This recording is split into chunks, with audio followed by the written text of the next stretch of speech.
ফাল্গুন মাসে 2 তারিখ কি যেন একটা তিথি আছে না? ওমা ফাল্গুন মাসে নাকি জন্মাষ্টমী? ওমা ফাল্গুন মাসে 2 তারিখে জন্মাষ্টমী? কি গো, শিব চতুর্দশী। বাহ, কত কিছু মনে রেখেছে দেখো। তাহলে 2 তারিখে শিব চতুর্দশী, তাই তো? উনি হচ্ছেন কলিযুগের মাটিতে অদ্বৈত আচার্য গোসাই। এই যে হয়ে গেল না কয়েকদিন আগে অদ্বৈত সপ্তমী। হ্যাঁ, কলিযুগে কিন্তু বাবা ভোলানাথ নয়।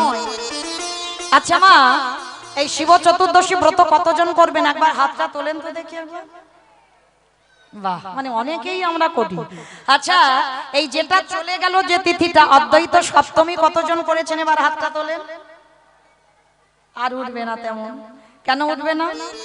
শিব চতুর্দশী ওইগুলো পালন করছো, কিন্তু কলির মানুষ হয়ে কলিযুগে বাবা তো আসেনি। বাবা হয়েছেন অদ্বৈত আচার্য গোসাই। অদ্বৈত আচার্য গোসাই হলো, সেইগুলো করবো না বাবা, কিন্তু শিব চতুর্দশী ব্রত আমরা পালন করি, তাই না? করেন, করলে ভালো। কেন? কারণ ভগবান পর্যন্ত বৈষ্ণবের চরণ আশ্রয় করে। কারণ আমরা কৃষ্ণ পূজা করি, আর আমার কৃষ্ণ কার পূজা করে? পরম বৈষ্ণব বাবা ভোলানাথ। কেমন? আর এই শিব চতুর্দশী ব্রত পালন আমরা কেন করি গো মা? কেন করি? স্বামীর অমঙ্গলের জন্য, স্বামীর মঙ্গলের জন্য। আচ্ছা, আপনারা কি বলেন, স্বামীর মঙ্গলের জন্য শিব চতুর্দশী করা? না, তাহলে কি জন্য গো? ভালো ঘুম হবে। কিসের জন্য শিব চতুর্দশী? অনেকে দেখবেন বলে, এটা সবাই বলে শুনেছি, বলে শিব চতুর্দশী ব্রত পালন এই জন্য করে, অল্প অল্প বয়সের মেয়েরা করে। কেন? ধুমধাম করে কত সাজগোজ দিয়ে আসে, শিব চতুর্দশী ব্রত হয়। কেন? স্বামী যেন ওই রকম হয়, ভালো একটা স্বামী পাই, ওই জন্য শিব চতুর্দশী ব্রত করে সারা রাত জেগে বাবার মাথায় জল ঢালে। হ্যাঁ, আচ্ছা, শুধু আমার মায়েরা তো ব্রত করে না, অনেক বাবারাও তো ব্রত করে, করে নাকি? তাহলে বাবারা কেন করে? বউয়ের মঙ্গলের জন্য। বউয়ের মঙ্গলের জন্য?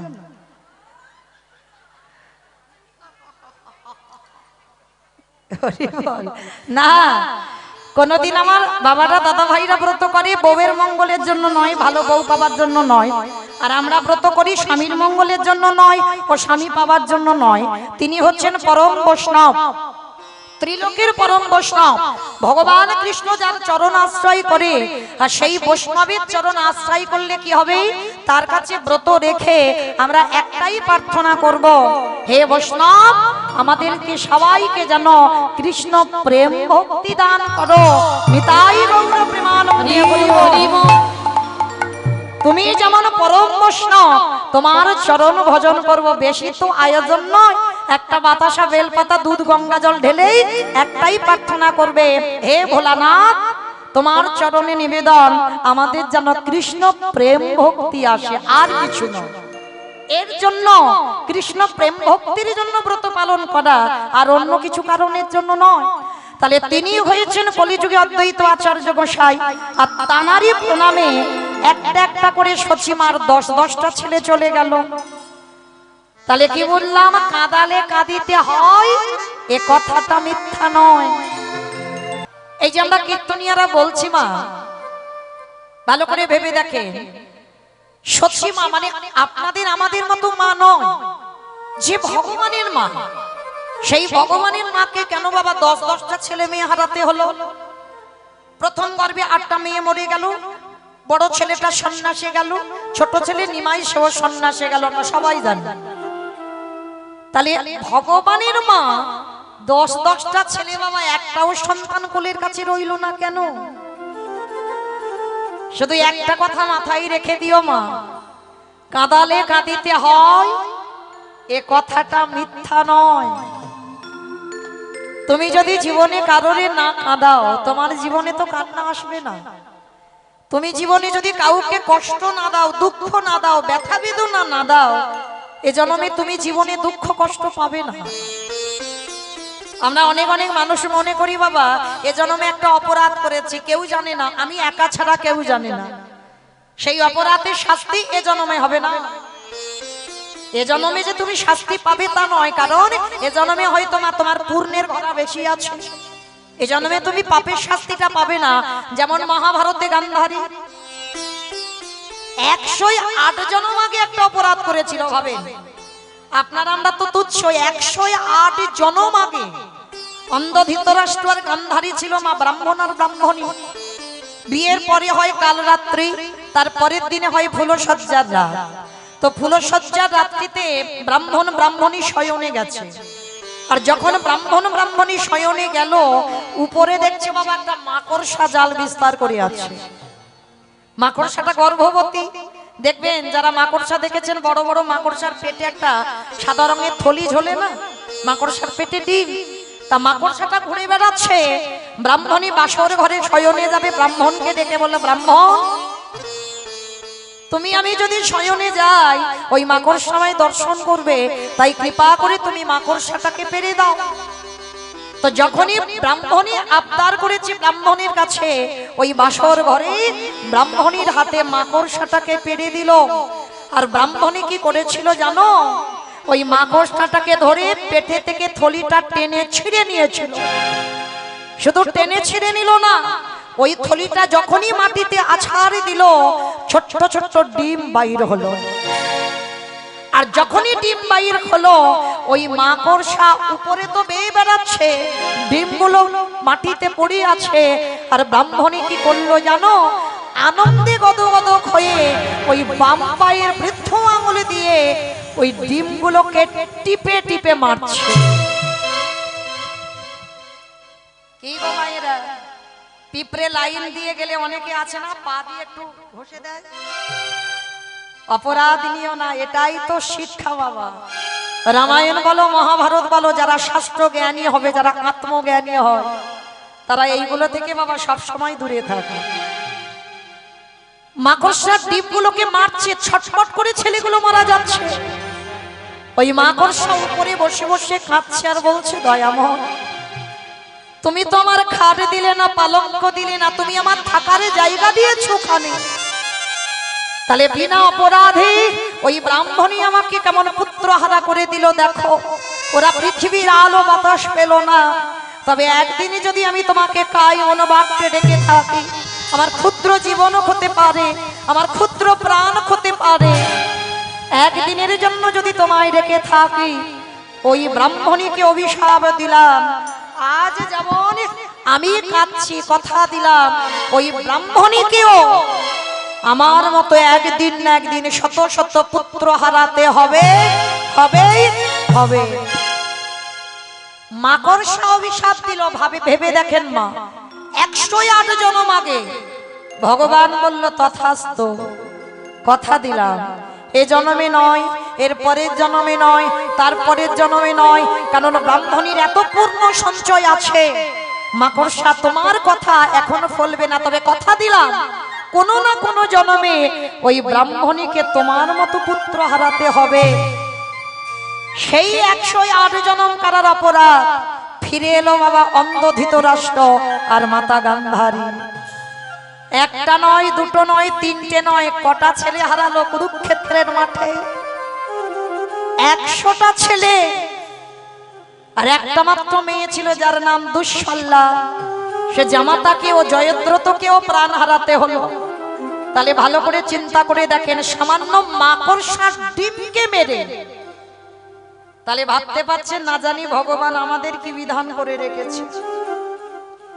তাহলে এইবার এই জায়গাটাই ভেবে দেখেন, ভগবানের মা আপনাদের আমাদের মতো মা নয়। যে ভগবানের মা হয় তাকে আবার 10-10টা ছেলে হারাতে হয়? বলে হয় গো হয়। ব্যাংকে টাকা রাখলে বাবা যেমন সুদে আসলে ডবল হয়, ঠিক তদ্রূপ কাউকে কাঁদালে, কাউকে কষ্ট দিলে, কাউকে ব্যথা দিলে, কাউকে বেদনা দিলে তোমার অন্তিম গতিতে বাবা সে বেদনা পেতে হবে, হবে, হবে। ভগবান বলছে এই পৃথিবীতে কেউ আমার আপন হয় না, আর এই পৃথিবীতে আমার কেউ পর হয় না। আপনারা কি মনে করেন বাবা, আমরা কীর্তনিয়ারা কীর্তন গাইছি মানে ভগবান শুধু আমাদের? ভগবানের কোনোদিন কেউ আপন নয়, কোনোদিন কেউ পর নয়। যে জন ডাকার মতো ডাকতে পারে ভগবান শুধুমাত্র তারই হয়ে যায়। নিতাই গৌর প্রেমানন্দে হরি বল, হরি বল।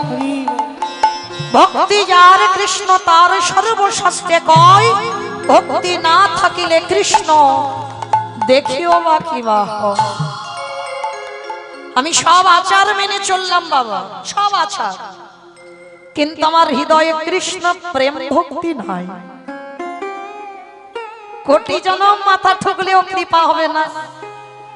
ভক্তি যার কৃষ্ণ তার, একেবারে সোজা প্রশ্নের সোজা উত্তর। ভক্তি যদি অর্জন করতে পেরেছ, ভগবানকে অহংকারী বাঁধা যায় না, ভগবানকে দড়িতে বাঁধা যায় না। ভগবানকে বাঁধতে তারাই পারে এই পৃথিবীতে যাদের ভক্তি প্রেমের দড়ি আছে। নিতাই গৌর প্রেমানন্দে হরি বল। তাহলে ভগবানের মা কি এমন পাপ করেছিল গো, যার জন্য ভগবান নিজের মাকে ছেড়ে দিচ্ছে না? কি এমন অপরাধ করেছিল? অপরাধ তো বাবা এই কলিযুগে করেনি।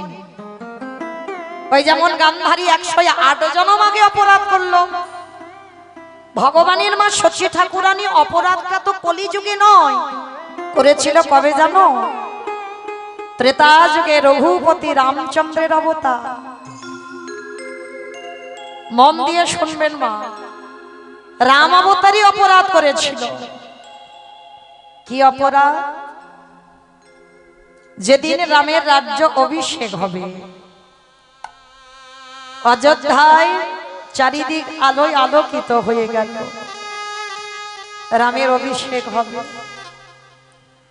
কিন্তু মা আপনারা কাহিনীটা তো জানেন, বিস্তার করতে লাগবে না। কোষা ঘরে বসেছিল আমার কইকেয়ী মাতা, ভরত জননী, সৎ মা, রামের সৎ মা। আচ্ছা মা, আপনাদের একটা কথা জিজ্ঞেস করি, সৎ মা মানে কি গো? খারাপ মা, তাই তো? সৎ মা মানে খারাপ মা, এটাই সমাজে কিন্তু এটাই প্রচার বাবা, সৎ মা মানে খারাপ মা। আপনারা একবার বিবেক হৃদয় দিয়ে হৃদয়টাকে প্রশ্ন করেন, সৎ মা মানে সত্যি কি খারাপ মা? তাহলে তো খারাপ মা বলতে পারতো বাবা, তাহলে সৎ মা বলবি কেন? তাহলে তো সমাজে বলতে পারতাম ওটা আমার খারাপ মা, সৎ মা কেন হবে? পৃথিবীতে মনে রেখো মা, সৎ মা যদি কেউ থেকে থাকো, কইকেয়ী মায়ের মতো সৎ মা হও। সমাজের লোক যেটা জানে, সব দেখাটা বাবা ঠিক হয় না, সব দেখা ঠিক নয়। সমাজের লোক যেটা জানে, কইকেয়ী তো রামকে 14 বছর বনে দিল, তাহলে নিজের ছেলে ভরতকে রাজা করলো আর রামকে 14 বছরের জন্য বনবাসে দিল, কারণ সৎ মা বলে। বলে না ভাই, সৎ মা কাকে বলে জানো? যার হৃদয়টা হয় সৎ, হৃদয় যার সৎ, সে কোনদিন বাবা নিজের ছেলে আর অন্যের ছেলের এই দুটো ভেদাভেদ করে না। যদি মাতৃত্ব থাকে বাবা, এখানে আমরা সন্তান জন্ম দিয়েছি, আমারও একটা ছেলে আছে, 9 করে 18টা বছর বয়স। তাহলে আমরা যারা মা হয়েছি মনে রাখতে হবে, মা সন্তান জন্ম দিলে মা নয়। এইটা যদি কেউ মনে করেন আমি ছেলের জন্ম দিয়েছি মানে আমি মা না, সন্তান জন্ম দিলে মা নয়। মনে রেখো মা, তার হৃদয়ে মাতৃত্বটা থাকতে হবে, যেটা ছিল আমার কইকেয়ী মা। ভেবে দেখেন বাবা, কইকেয়ী মা একবারও বলেনি রাম 13 বছর বনে যা, রাম 12 বছর বনে যা, রাম 15 বছর বনে যা। একটাই কথা বলেছিল, রাম যেন 14 বছর বনে যা। কই একবারও তো বলেনি রাম 12 বছর যা। কেন গো? ওই যে বললাম কীর্তন মানে নারকেল, একটু ভিতরে যেতে হবে। রামের তখন জন্ম হয়নি বাবা, সূর্যবংশী অভিশাপ দেওয়া ছিল। সূর্যবংশে কোনদিন যদি পুত্র সন্তান আসে, 25 বছরের আগে রাজ সিংহাসনে বসলে তার অপঘাতে মৃত্যু হবে। তখন রাম লক্ষ্মণ ভরত শত্রুঘ্নের জন্ম হয়নি বাবা। পরে তো পুত্রেষ্টি যজ্ঞ করে দশরথ রাম লক্ষ্মণ ভরত শত্রুঘ্নকে পেয়েছিল। তা দশরথ অভিশাপটা শুনে বাবা হেসেছিল, হায় হায় হায়, আমার সূর্য বংশে তো কোনো বংশধরই নেই, আমার সন্তান নেই, তাহলে অভিশাপটা লাগবে কার? কিন্তু যখন পুত্রেষ্টি যজ্ঞ করে বাবা সন্তান পেল, ভুলে গিয়েছিল বাবা দশরথ অভিশাপের কথা, মনে ছিল না। কিন্তু মনে ছিল একজন মায়ের, কইকেয়ী মা। রামের যখন রাজ্য অভিষেক হবে, রামের বয়স ছিল 12 বৎসর, অভিশাপে দেওয়া ছিল 25 বছরের আগে যদি বংশে কোনো সন্তান রাজ সিংহাসনে বসে তারে অপঘাতে মৃত্যু হবে।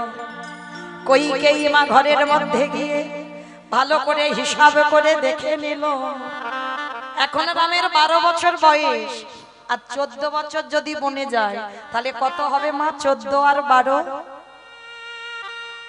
26। অভিশাপ 25 এর আগে যদি সিংহাসন পায়, তো কইকেয়ী মা হিসেব করে নিল 14 বছর বনে যাবে রাম, আর তারপরে যদি রাম ফিরে এসে অযোধ্যায় বসে, তখন তো আমার রামের অপঘাতে মৃত্যু হবে না। ভালো করে ভেবে দেখেন, ভরত আর রাম দুদিনের ছোট বড়, তারে তখন কি ভরতের বয়স 25-এর বেশি ছিল? নিশ্চয় ছিল না। তাহলে একে বলে সৎমা। হিসেব করে দেখে নিল আমার রামের যেন অঙ্গে আঘাত না হয়, কারণ ওর আমি সৎমা, মরতে যদি হয় আমার ভরতের যেন মৃত্যু হয়। এদের বলে মা। যদি তুমি কোনোদিন কারো সৎমা হও, নিজের ছেলেকে কম খেতে দাও, অন্যের ছেলেকে তোমার বেশি খেতে দিতে হবে। নিজের ছেলেকে যদি আদর স্নেহ একটু কম দাও, যে তোমাকে সৎমা বলে তাকে ভালোবাসাটা বেশি দিতে হবে। একটা বছর পুজোতে যদি তুমি নিজের ছেলের জামা কাপড় না দাও, যে তোমায় সৎমা বলে, তুমি যদি নিজে পড়তেও না পারো, যে তোমায় সৎমা বলে তাকে কিন্তু দিতে হবে। তবেই তুমি কইকেয়ীর মার মতো সৎমা হবে। অযোধ্যাবাসী সব জেনে গেল কইকেয়ী ভালো নয়। কেন? ভরতকে রাজা করবার জন্য রামকে 14 বছর বনবাস। একটা দিনের জন্য কইকেয়ী মা মুখ খোলেনি বাবা, একটা দিনের জন্য, শুধু 14 বছরের অপেক্ষায় ছিল। রাম বনবাস থেকে ফিরে এলে আমার দেহ থেকে যেন প্রাণটা চলে যায়। একটা দিনের জন্য কইকেয়ী কাউকে বলেনি, কিন্তু বাবা ভিতরের কথা কজন জানবে? না রামের মা কৌশল্যা জেনেছিল, না সুমিত্রা জেনেছিল, না দশরথ জেনেছিল। কৌশল্যা মা যখনই রাম বনে যাবে 14 বছর কানে শুনেছে না, রামের মা কৌশল্যা, কইকেয়ী তো ছোট, কইকেয়ীর কাছে এসে হাত জোড়ো করে বসেছে, বোন আমি তো কোনোদিন তোকে পর ভাবিনি, তুই তো বলতে পারতিস যে তোর ভরত রাজা হোক, আমি মেনে নিতাম, কিন্তু তুই রামকে কেন বনে পাঠালি বল? কইকেয়ী মাথা নিচু করে আছে, মনে মনে ভাবছে যে আমাকে তো দুর্বল হলে হবে না, আর আমি যদি দুর্বল হয়ে যাই রাম তাহলে বনে যেতে পারবে না। বাবা রাম কইকেয়ীর জন্য বনবাস নয়, পিতৃসত্য পালনের জন্য বনবাস নয়, রাম নিজের কাজের জন্য বনবাসী হলো। রাম যদি বনবাসে না যেত, কত যোগী মনি ঋষি যুগ যুগ ধরে রামের চরণ পাবার জন্য কাঁদে। রাবণ রাজার 1 লক্ষ ছেলে 1.25 লক্ষ নাতি পড়ে আছে। রাম যদি বনবাসে নাই যেত, ওই রাবণ যদি সীতা চুরি নাই করত, কোনদিন রাবণের 1 লক্ষ ছেলে 1.25 লক্ষ নাতি কোনদিন রাক্ষস কুল থেকে উদ্ধার পেত না। চণ্ডালিনী শবরী মা ফল পেড়ে বসে আছে।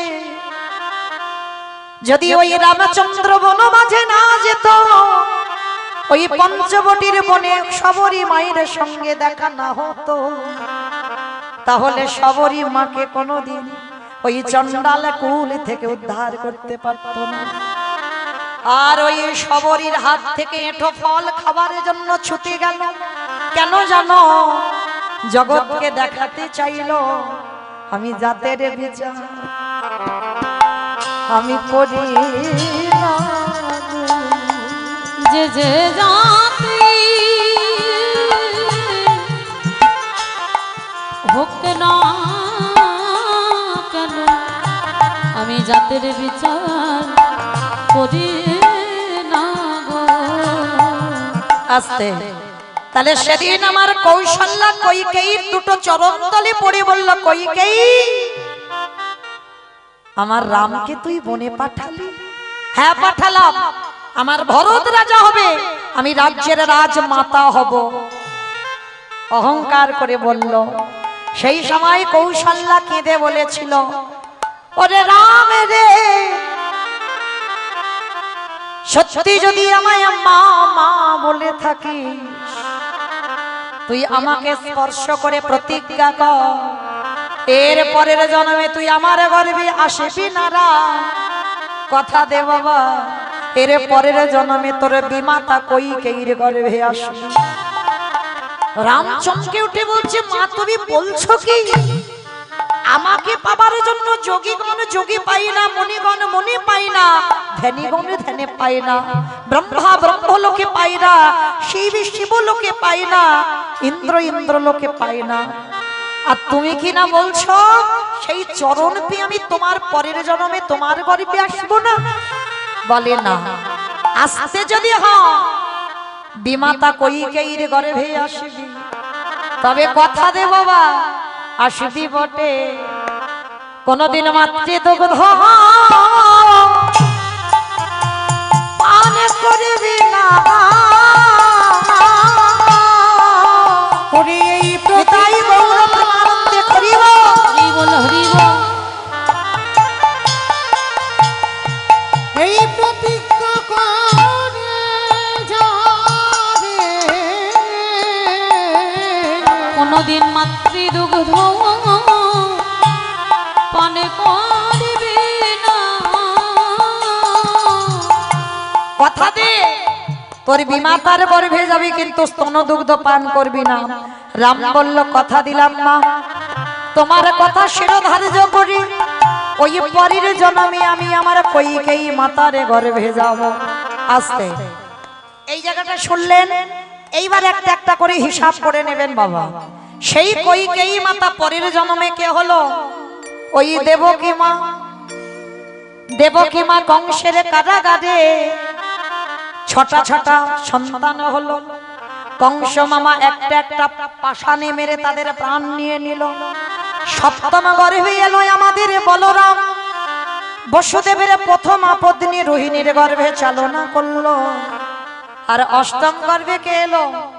আমার ব্রজেন্দ্র নন্দন কৃষ্ণচন্দ্র, নিতাই গৌর প্রেমানন্দে হরি বল হরি বল। কিন্তু ব্রজেন্দ্র নন্দন কৃষ্ণ এলো বটে ভাদ্র কৃষ্ণাষ্টমী তিথিতে কংসের কারাগার থেকে যমুনা নদী পার হয়ে বাবা লেখে এলো নন্দালয়। হিসাবগুলো ঠিক রাখবেন মা, যেন গন্ডগোল না হয়। প্রথম জন্মে 8টা সন্তান কেউ দেবকী মার রইল না। রইল কি? সব একটা একটা করে চলে গেল না? 6টা পুত্র মরে গেল, কংস মেরে দিল। 7 নম্বরের গর্ভ নাশ হলো, কিন্তু নাশ হয়নি। বসুদেবের প্রথমা পত্নী রোহিণীর গর্ভে চালনা করে দিল। সপ্তম গর্ভে কৃষ্ণ, অষ্টম গর্ভে কৃষ্ণ এলো, সেও বাবা ভাদ্র কৃষ্ণাষ্টমী তিথিতে নিয়ে চলে গেল। তাহলে প্রথম জন্মেই 8টা নয়, কেউ রইল না। আর ওই দেবকীর দ্বিতীয়বার জন্ম কোথায় হলো? ওই জগন্নাথ ধাম, পুরী ধাম, নীলাচল। যারা জগন্নাথ দেব দর্শন করেছো, জগন্নাথের ওই ভূমি দর্শন করেছো, ওটা ধন্যাতি ধন্য জায়গা মা। 4 ধামে একটা ধাম। ওই চার ধামের একটা ধাম।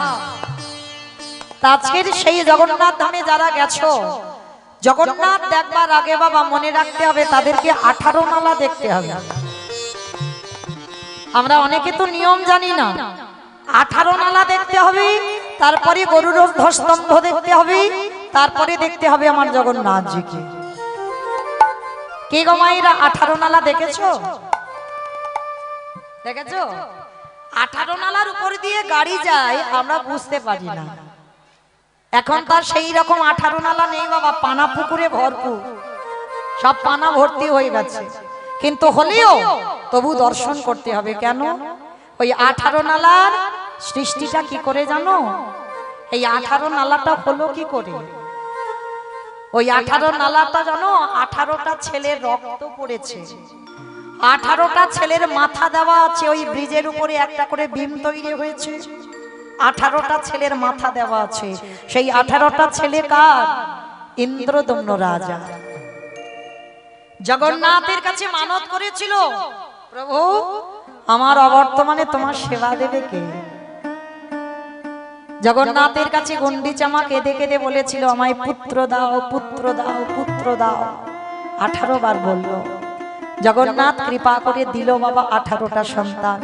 কিন্তু দিল বটে, একটাও ছেলে ভালো হলো না, একটাও ছেলে ধার্মিক হলো না।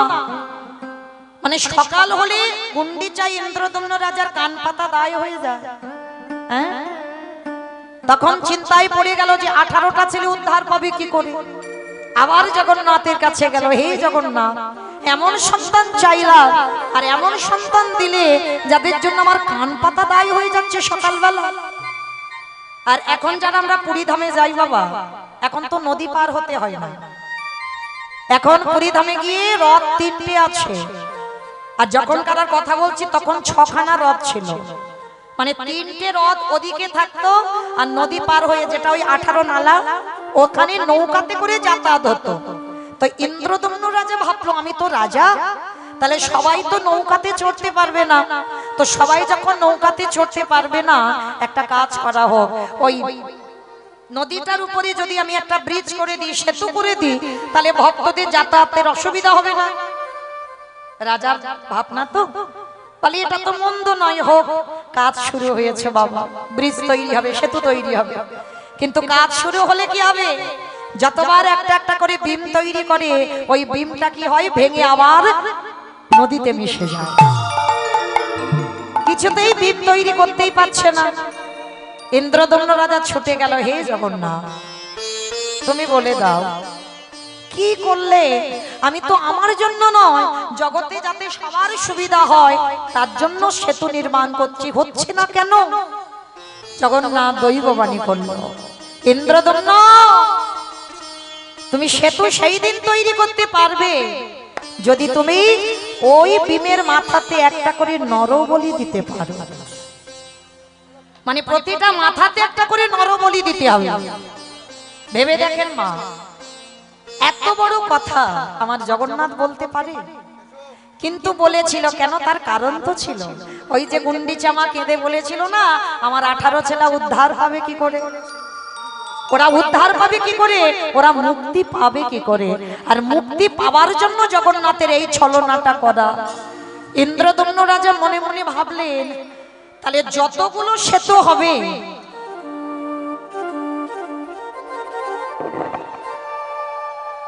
ইন্দ্রদম্ন রাজা মনে মনে ভাবলেন, আমি কার মার বুক থেকে সন্তান আনবো?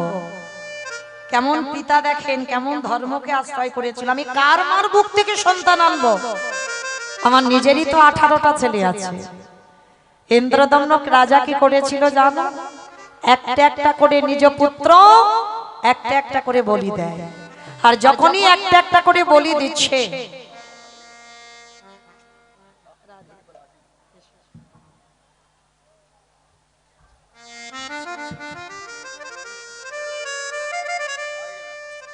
নিতাই গৌর প্রেমানন্দে হরি বল, হরি বল, হরি বল।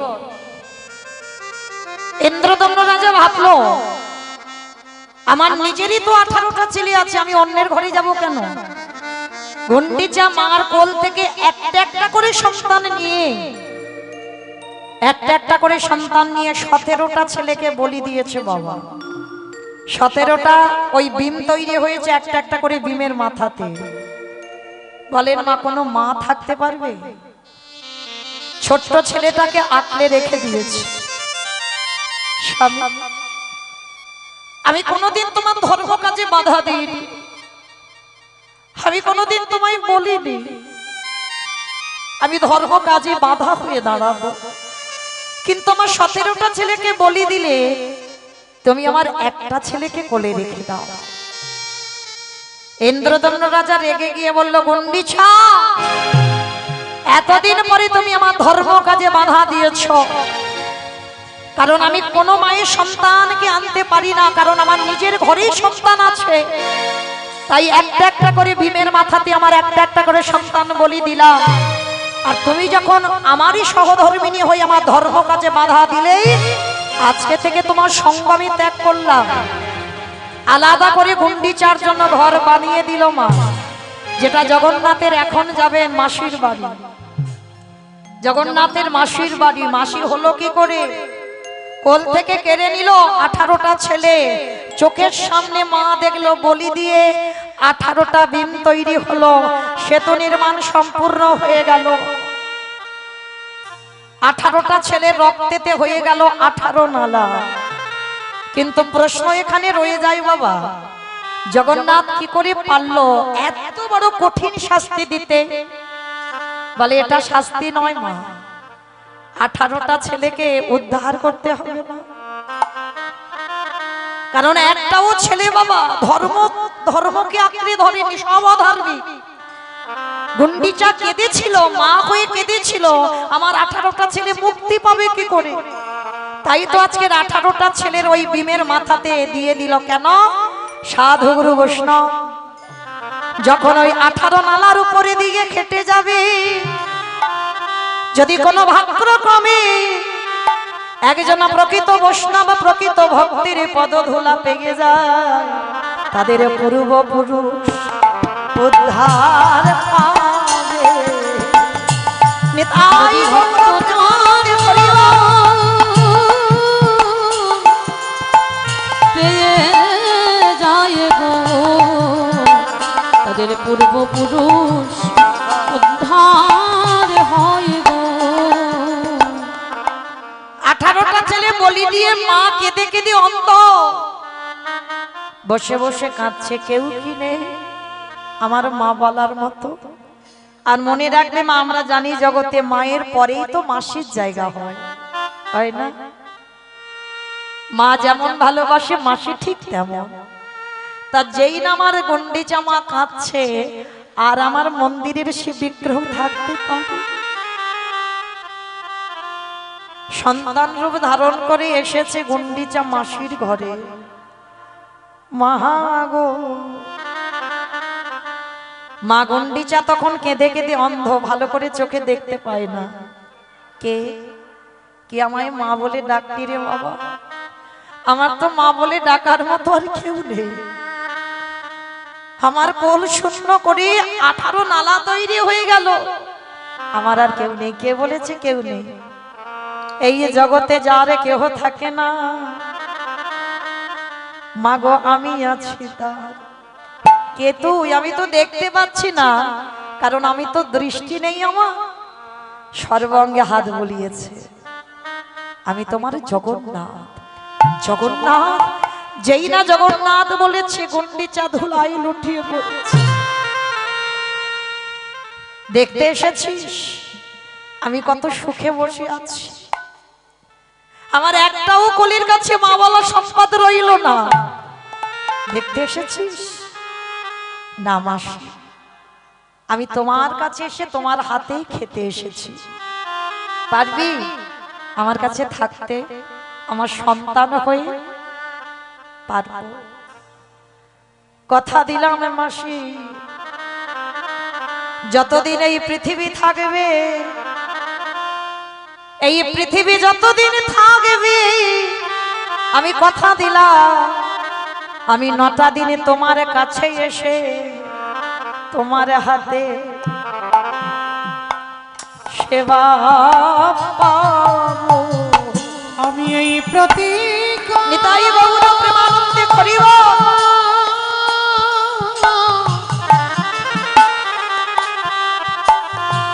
আমি এই প্রতিজ্ঞা করে গেলাম আমি তোমার হাতে সেবা পাবো। যেই না বলেছে তোমার হাতের প্রসাদ পাবো বলে কথা দিচ্ছি, কথা দিলাম। পৃথিবী নয় প্রলয় হয়ে যা, কিন্তু আমার আশা কেউ বন্ধ করবে না বাবা। এই যে এত মহামারী হয়ে গেল, জগন্নাথ আসেনি মাসির বাড়ি, এসেছে মা। 9টা দিন থাকতে দিতে হবে মাসির বাড়িতে, কারণ জগন্নাথের এটা প্রতিজ্ঞা, আমাকে যেতেই হবে। তো গুন্ডিচা মা বলছে, খোকা তোর কাছে একটা জিনিস চাইবো, দিবি বাবা? কি চাও মাসি? ক্ষণকালের জন্য, ক্ষণ সময়ের জন্য আমার দৃষ্টি শক্তিটা একটু ফিরিয়ে দে। ও তুমি আমায় নয়ন ভরে দেখবি, ওই জন্য তুমি দৃষ্টি চাইছো? হ্যাঁ, আমি পৃথিবীর আলো দেখতে চাই না, আমি একবার তোকে দেখতে চাই।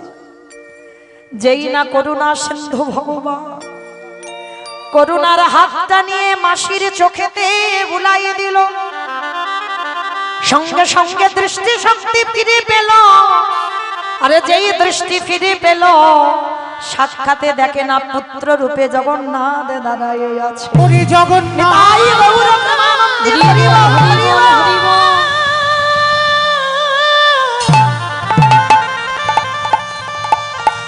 ওগো দয়াময়,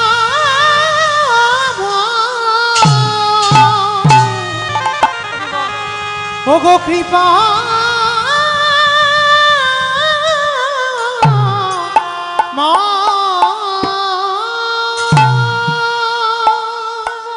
যখনই দাঁড়িয়ে আছে পুত্র রূপে বলছে জগন্নাথ, আর একটা জিনিস চাইব। আবার এই তো তুমি দৃষ্টি চাইলে আমি দিলাম, আবার কি চাও? খোকা আর একটা জিনিস দে, দে দে আমার অন্ধ করে দে। আমার আর তো নয় নিতাই গৌর হরি বল, হরি বল, হরি বল। আর তো নয়ন চাহি না রে, দে দে অন্ধ করে দে রে। ওরে যে নয়নে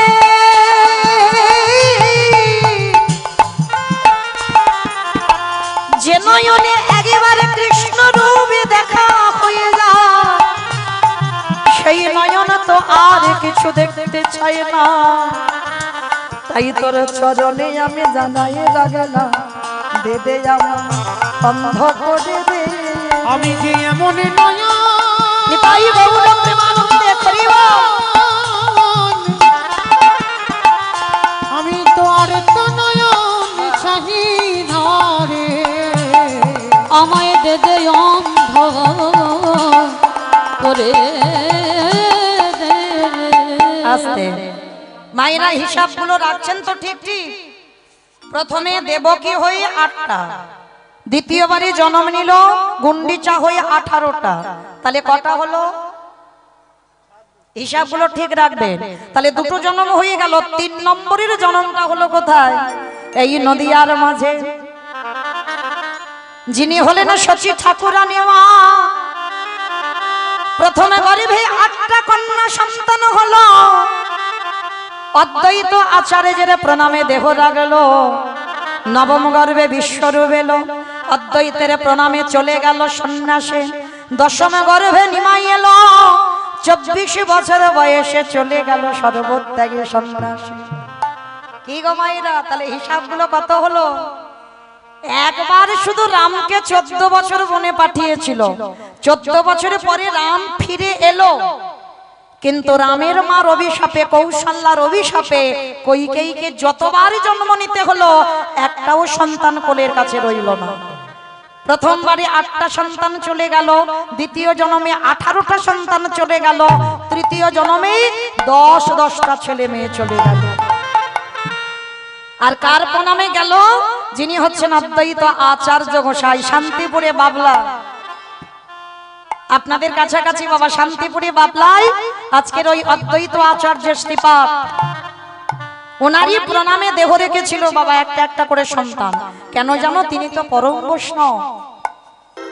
তো কীর্তনের প্রারম্ভে বাবা আজকের আমাদের জানার বিষয়, চৈতন্য মহাপ্রভু শচীগর্ভ সিন্ধু মাঝে এলেন বটে, শ্রীরাধা প্রণয় মহিমা কৃতিস্ব বনৈব সদ্য জনার্ভূত মধুরিমা কৃতিস্বা মদীয় সপঞ্চস্য মদন ভাবত তদ ভাবাড্ড সবজনী শচীগর্ভ সিন্ধু হরিন্দু।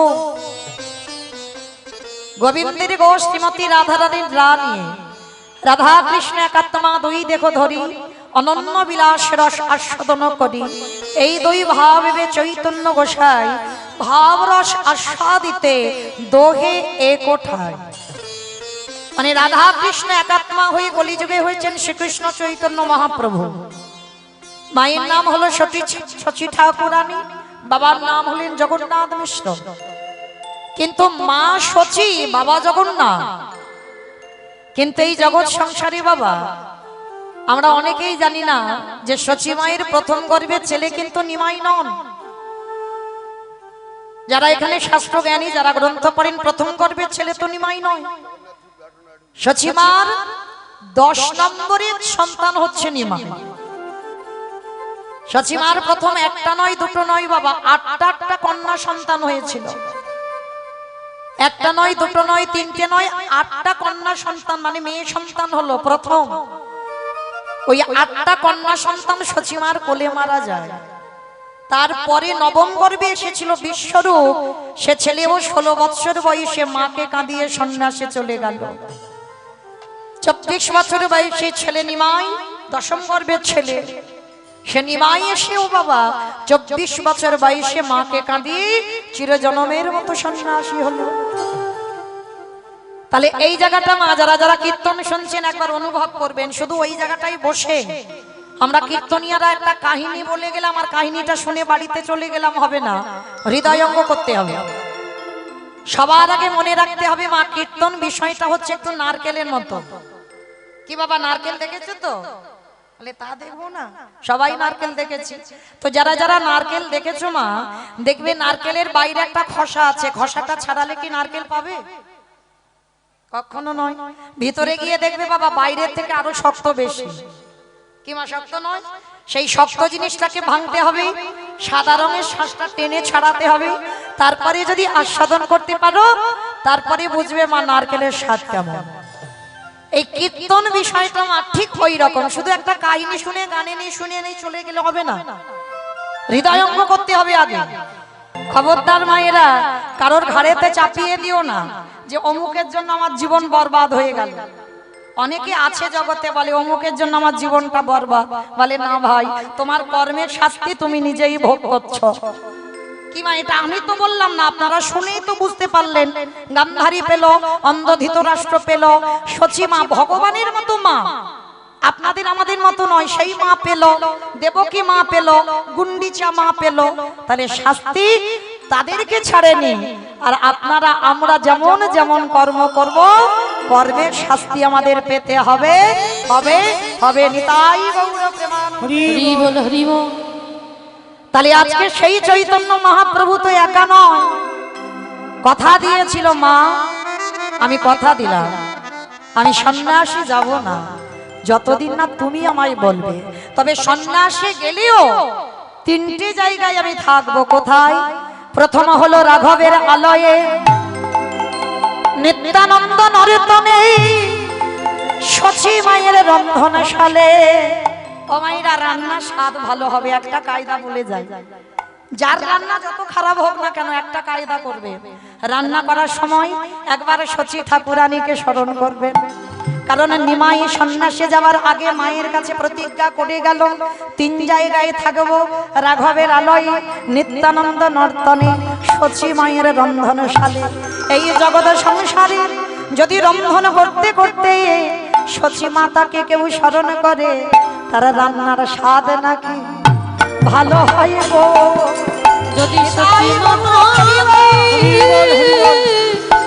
স্মরণ করে রান্নার স্বাদে ভালো হয় গো। বেশ, তাহলে সেই নিমাই কি করেছে? আর একজনকে নিয়েছে, সেটাকে দাদা নিতাই চাঁদ। নিতাই যারে দেখে তারে বলে দন্তে তৃণ ধরি ধরিনি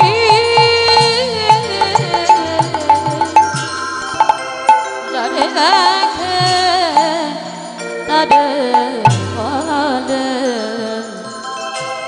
অগদন্ত তৃণ ধরি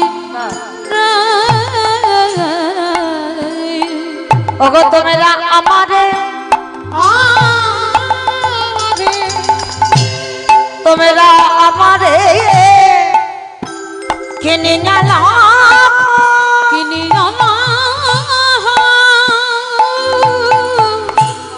একেবারে বলো গো ওরে হরি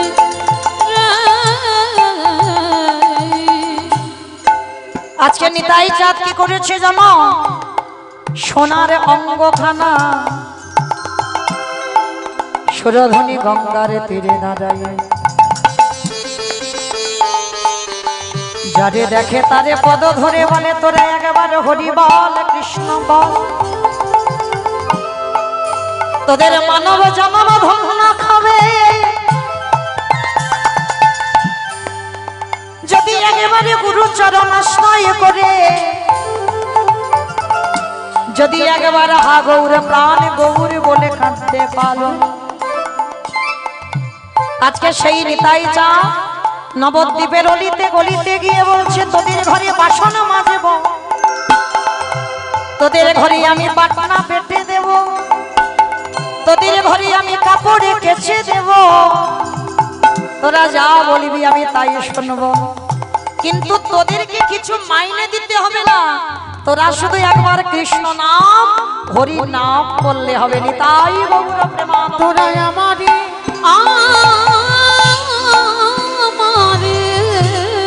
তোরা আমারে কিনিয়ালা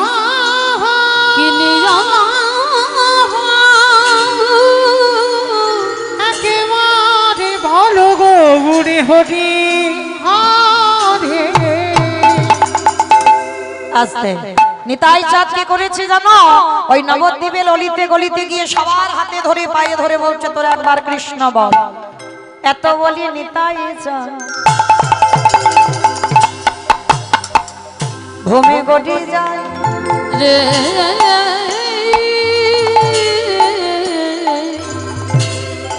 এত বলি নেতাই চাঁদ ওই ভূমে গড়ে যায়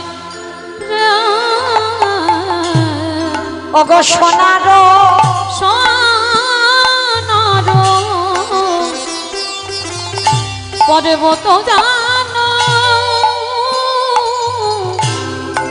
আজ ধুলাতে লুটায় রে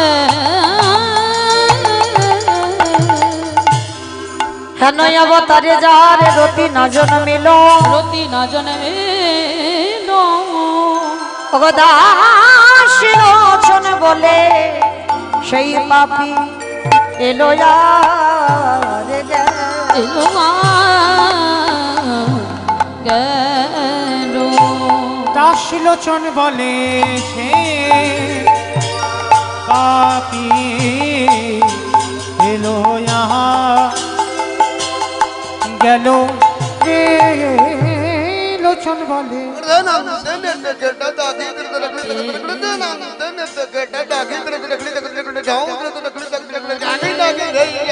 লোচন বলে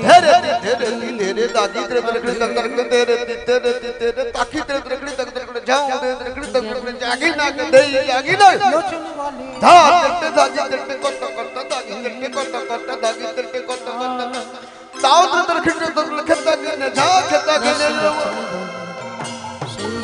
পাপি এলো গেল রে লোচন বলে সেই পাপি এলো আর গেল রে লোচন বলে সেই পাপি এলো গেল রে লোচন বলে সেই পাপি এলো আর গেল রে লোচন বলে সেই পাপি এলো গেল রে দাস লোচন বলে সেই পাপি যে রাধে চলুন এবার আমরা সবাই যাব মধুমাছি ধাম, বৃন্দাবন ধাম। তবে আজকে যখন নবদ্বীপে ছিলাম একবার দেখি সবাই মিলে বলেন তো, গৌর সুন্দরী কি জয়, নবদ্বীপে ধাম কি, সচির নন্দন কি, জয়, বিষ্ণু প্রিয়া কি, জয়, নিতাই চাঁদ কি, জয়, ভক্ত বৃন্দ কি, জয়, হরিবাসর ধাম কি, জয়, সাধু গুরু বৈষ্ণব কি, জয়, আপন আপন গুরু চরণ কি, জয়, নিতাই গৌর প্রেমানন্দে। হরি বল। চলো আজকে আমরা আস্বাদন করব বাবা একজন এমন একটা ভক্তির কথা।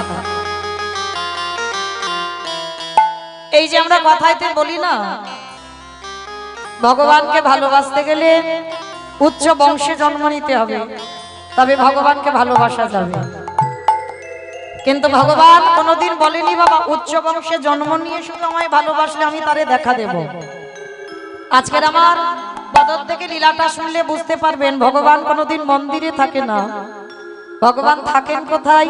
আজকের আমার বিষয়ে আলোচনা হবে, আমরা আস্বাদন করব ভক্ত সাধন কষায়।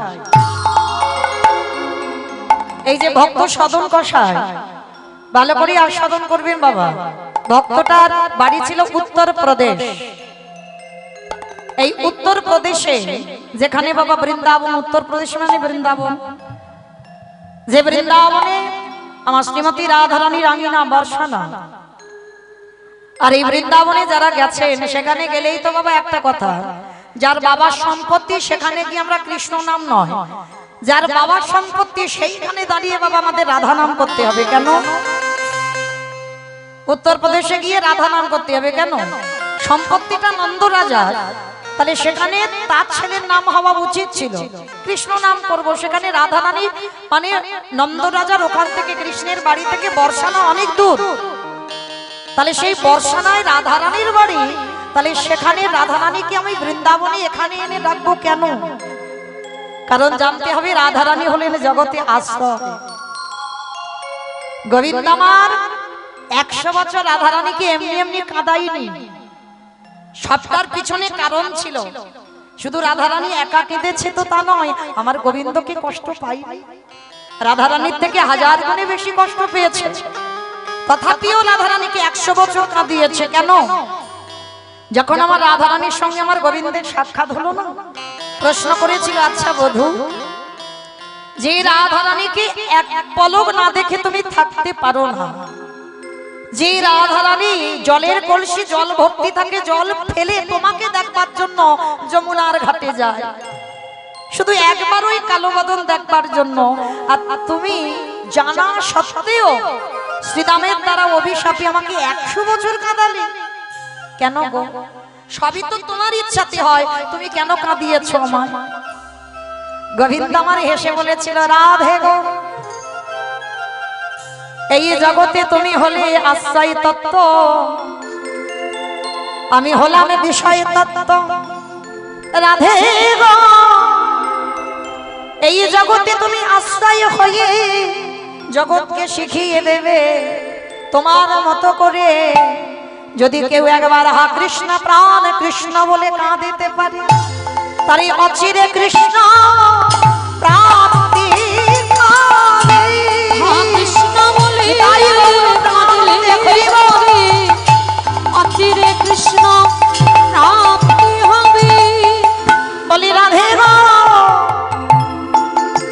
তুমি জগৎকে দেখায় দাও তোমার মতো করে, যেজন ধৈর্য শক্তি রেখে, যেজন কৃষ্ণ চরণ সার করে, রাধে তোমার মতো তা এমনি দশা হবে।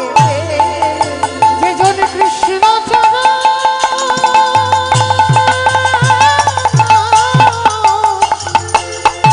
কৃষ্ণ চরণ আশ্রয় করে, বলে তোমার মতো তার এমন দশা হবে।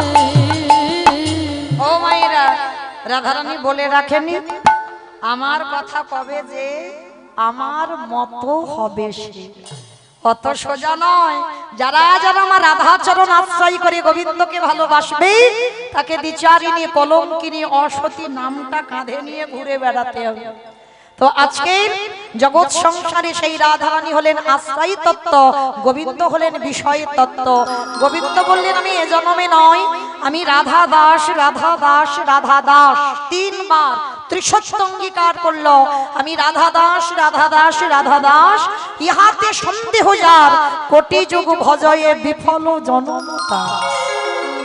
আমি সারা জনম ওই চরণে বিক্রি হয়ে আছি। আজকে সেই বর্ষানায় আজকে আমরা যাব কি গো মাইরা, একটা ভজন গাইতে গাইতে যাব হোক। বৃন্দাবন বলে কথা, রাধাচরণ আশ্রয় করতে হবে, একটু রাধারানীর নাম তো বলতে হবে। ওই দেখি একটু উলুধ্বনি দেন দেখি সবাই। বেশ, বৃন্দাবন ধাম অপার, जपे जा राधे राधे, ओ राधे अलवेली सरकार, जपे जा राधे राधे। বৃন্দাবন ধাম অপার, জপে যা রাধে রাধে, রাধে अलवेली सरकार, জপে যা রাধে রাধে।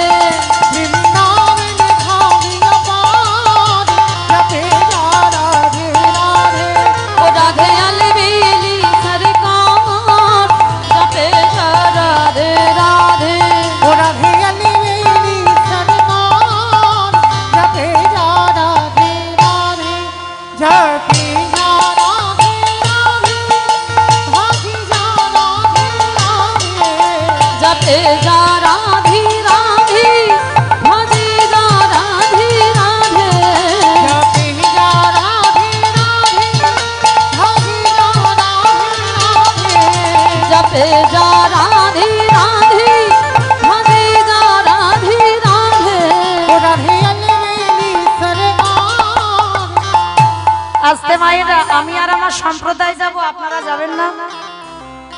যাবেন না? সবাই যাবে? যারা যারা যাবে কই একবার হাত দুটো তোলো দেখি আমার সঙ্গে। বাহ, একসঙ্গে সবাই তালে তালে রাধারানীর নাম করবো, কেমন? तू वृंदावन में आयो, राधा नाम लगायो। तू वृंदावन में आलो, राधा नाम लगा लो। तू वृंदावन में आयो, राधा नाम लगायो। तू वृंदावन में आलो, राधा नाम लगा लो। तेरी जीवन की भिखारी जपे जा राधे निताई गौर हरि हरि सरकार, जपे जा राधे राधे। जय जय राधे राधे राधे राधे राधे राधे राधे राधे राधे राधे राधे राधे राधे राधे। राधे राधे। আমার বলছো দূর সব মনে মনে বলছে, মনে মনে বললে হবে না, জোরে জোরে বলতে হবে।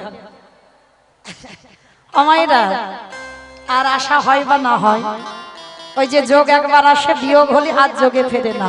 তাহলে চলো আর দেখা হয় বা না হয় গ্যারান্টি দিতে পারছি না, কারণ কারো জীবনের গ্যারান্টি আছে আবার সামনের বছর দেখা হবে, গ্যারান্টি দিয়ে যাচ্ছি না।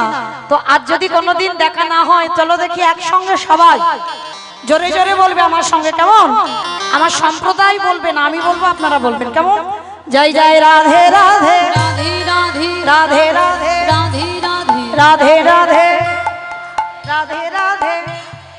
वृंदावन में, गोवर्धन में, निधुवन में, ताले वन में, कमल वन में, ऊंचा गांव में, बरसाना में, राधा कुंड में, श्याम कुंड में, हरिद्वार में।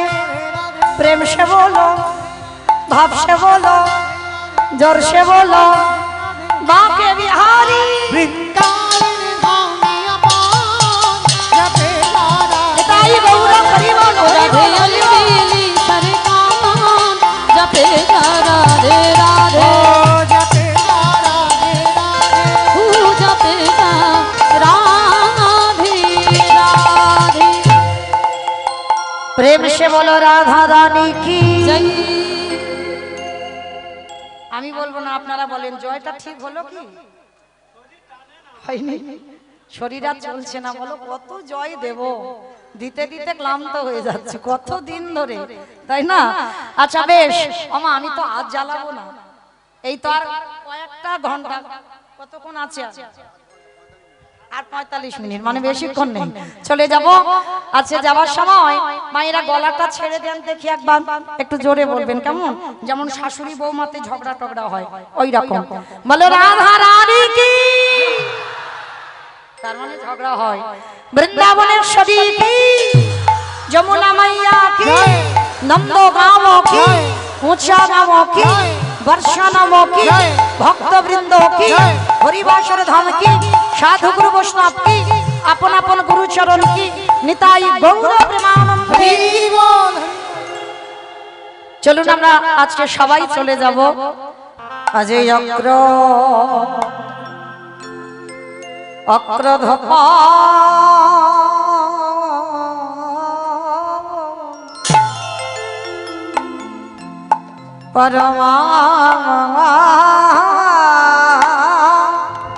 পরমানন্দ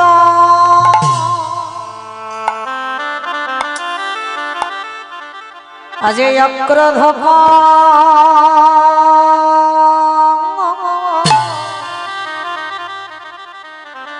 পরমানন্দ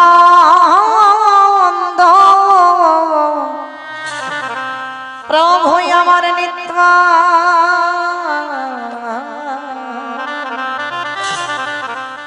প্রভু আমার নিত্যানন্দ রাগা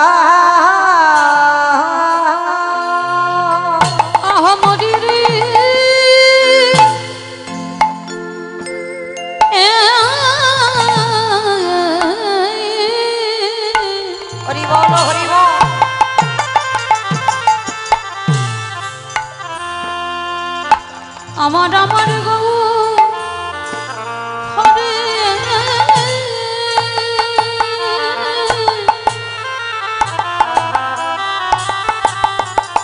ওই নদী আনা চাঁদ বিহারি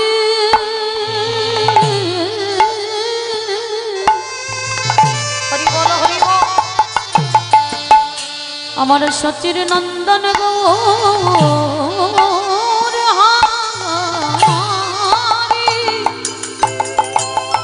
আমারি রে এ এ এ আহাই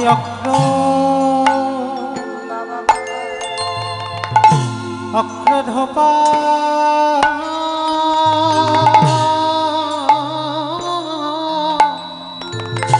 রাধে রাধে পরমানন্দ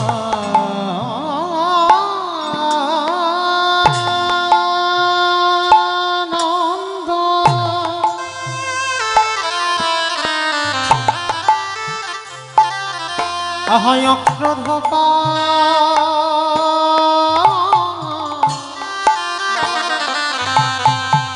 পরমানন্দ প্রভু আমার নিত্য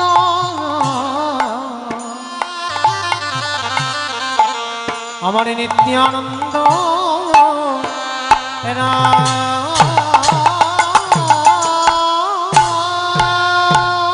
অয়নায় অভিমান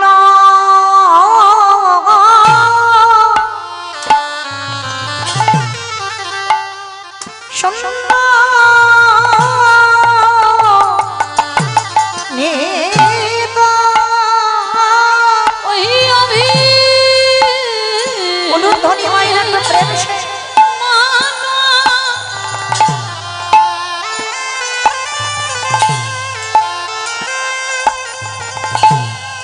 আমার আমার দয়াল নিতাই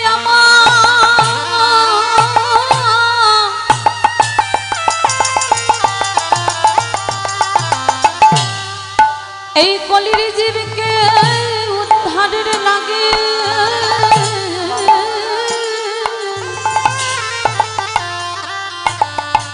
নদিয়া রলিতে গলিতে ঘুরে ঘুরে দয়াল নিতা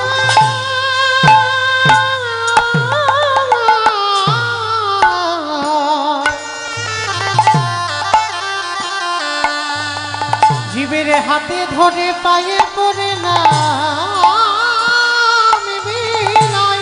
আহামরি রে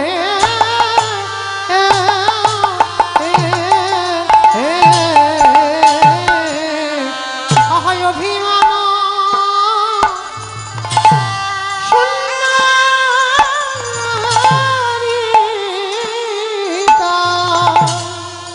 অগয় অভিমান শূন্য নিতান প্রভু আমার নগরে আজি নগরী বেলা আজ তোরা কে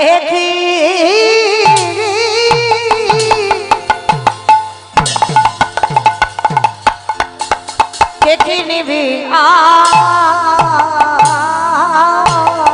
তোরা কে কি নেবে আমার দয়াল নিতা আমার দয়াল নিতা অবকে দেওয়ালে আজ কেঁদে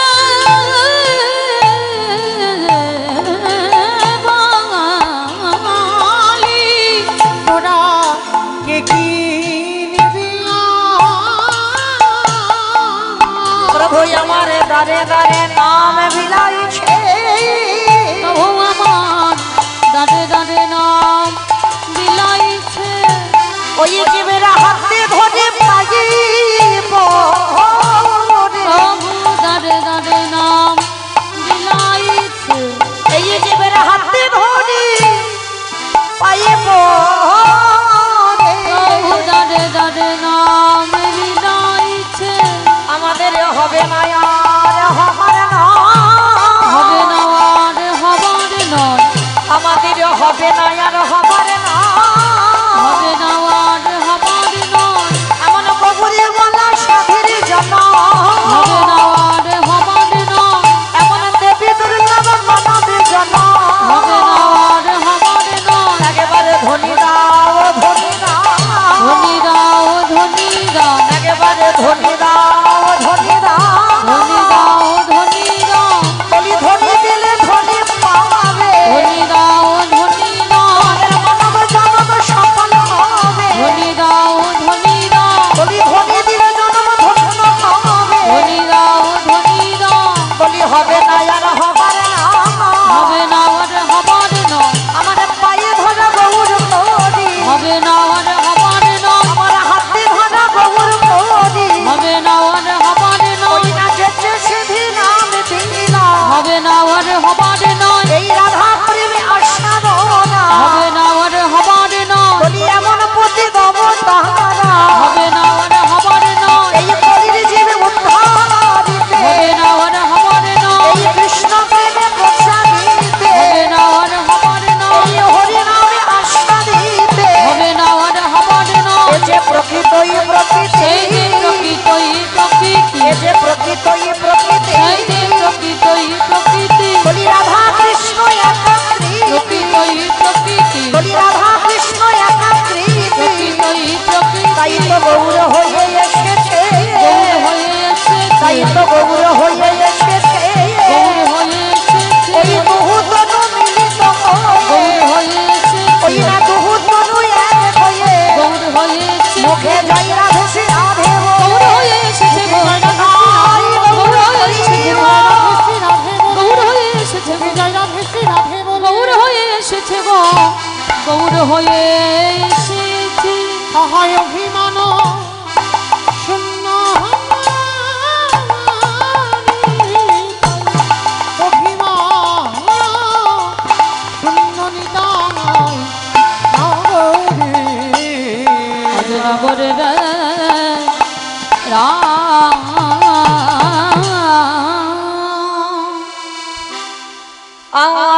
লীলাময় বিগ্রহায় হো আনন্দ লীলাময় বিগ্রহ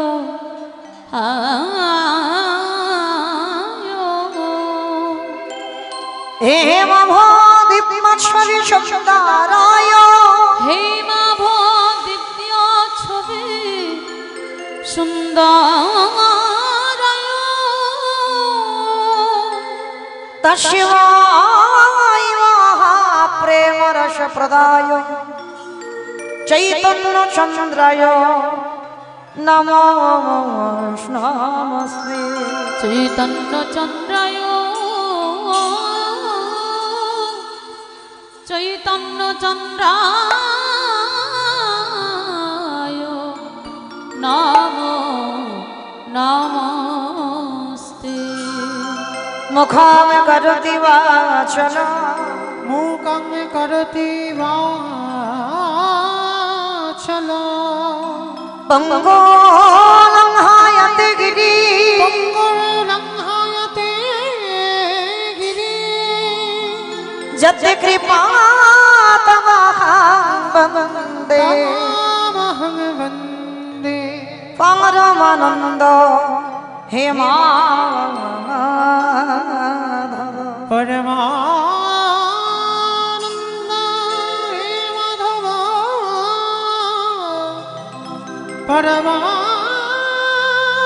পরমানন্দ হে মাধব অনারপিত চরি ছিরা অনারপিত চরি ছিরা করুণায় অবতীর্ণ কালো করুণায় অবতীর্ণ কালো সমর্পায় তো উন্নত উজ্জ্বল রস উজ্জ্বল রস স্বভক্তি শ্রিয়া হরিপূর্ণ সুন্দর দ্রুতি কদম্ব সন্দীপিত আনন্দ সন্দীপিতা সাদাহৃদয় সন্দর্ভে স্ফুরটব সচিদানন্দন শ্রী সচিনান্দন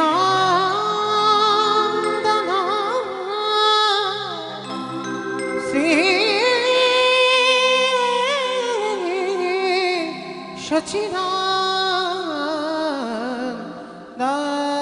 সচিনান্দন যোগী যারে যোগী পাই না মনি যারে মনি পাই না ধ্যানে গণে যারে ধ্যানে পাই না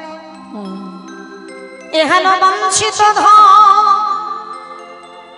সেই বৃন্দাবনের কৃষ্ণচন্দ্র দ্বিভুজ মুরলীধারী কৃষ্ণচন্দ্র এই কলির পাপাচারী অত্যাচারী ব্যভিচারী দুরাচারী উদ্ধারের জন্য শ্রী শচীগর্ভ সিন্ধু মাঝে আমার চৈতন্য মহাপ্রভু এই কলির জীবকে উদ্ধারের লাগি নদী আর ভাগ্যাকাশে উদয় হইলে আমার গোরা বিষ্ণু প্রিয়ার প্রাণবধূ কলির জীবে উদ্ধারের লাগে নদিয়া নবদ্বীপে উদয় হলে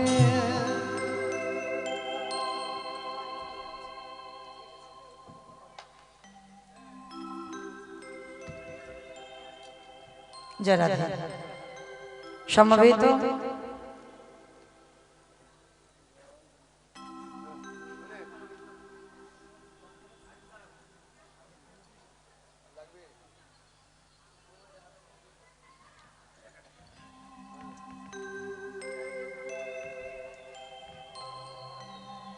সমবেত শুধু কৃষ্ণ অনুরাগী গৌর অনুরাগী মাতৃমণ্ডলী পিতৃমণ্ডলী আহুত অনাহুত ভাগত এই গ্রামবাসী বৃন্দ যারা আমার রাধা গোবিন্দের যারা আমার গৌর নিতাই রাতুল চরণ আশ্রয় গ্রহণ করেছেন তাহাদের সবাকার চরণে রইল আমার কোটি কোটি দণ্ডবত। তারপরে জানাই এখানে যত সাধু গুরু ব্রাহ্মণ বৈষ্ণব আছেন তাহাদের পাদ পদ্মে রইল আমার ভক্তিপূর্ণ দণ্ডবত প্রণাম।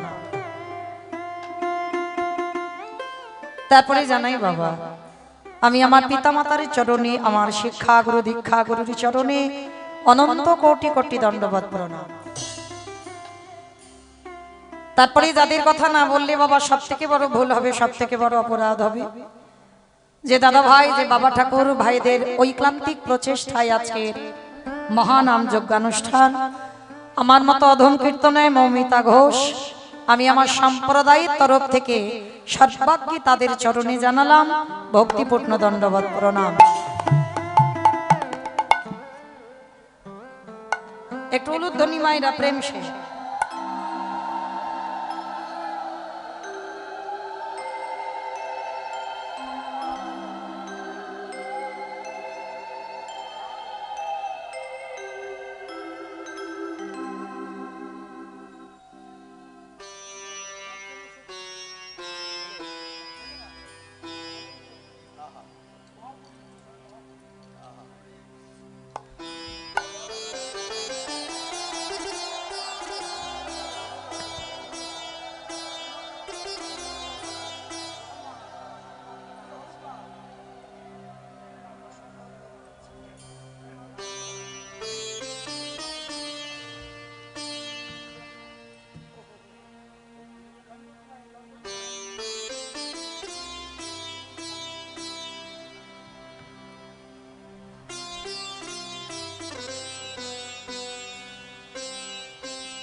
আমার হেন পাতকির ন্যায় বাবা বৈষ্ণব দর্শন শাস্ত্র, সে যে পোগার সমুদ্র বত,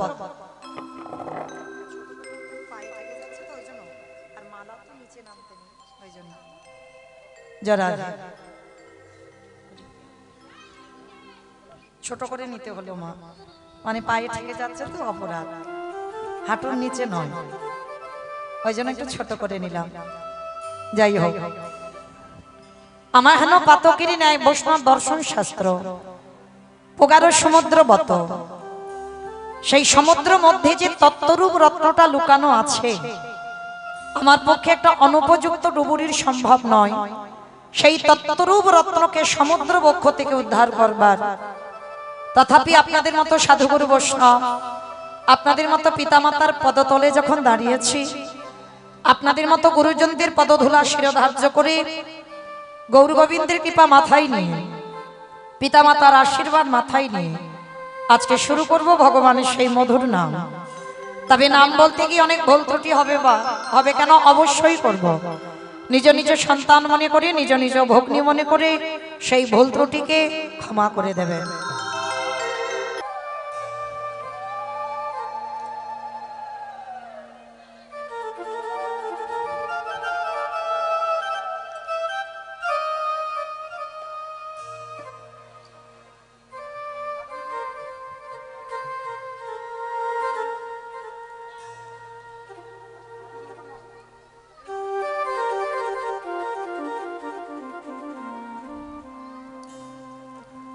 নিতাই গৌর কৃষ্ণ প্রেমানন্দে, হরি বল হরি বল হরি বল।